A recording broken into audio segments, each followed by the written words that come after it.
భిక్ష, అక్షర భిక్ష అనబడు ఈ కార్యక్రమమున ఈ చిత్రమందున్న 9 గళ్లలో మనము వరుసగా మూడక్షరముల తెలుగు పదములను సృష్టించవచ్చును.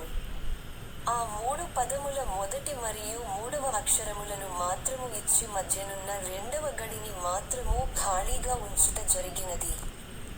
ఖాళీగా ఉంచిన మధ్యనున్న ఆ రెండవ గడిలో ఉండవలసిన ఆ అక్షరములేమిటో పట్టికకు ఇరువైపులా ఉన్న తెలుగు మరియు ఇంగ్లీష్ పదముల ఆధారముల సహాయముతో పూరించండి.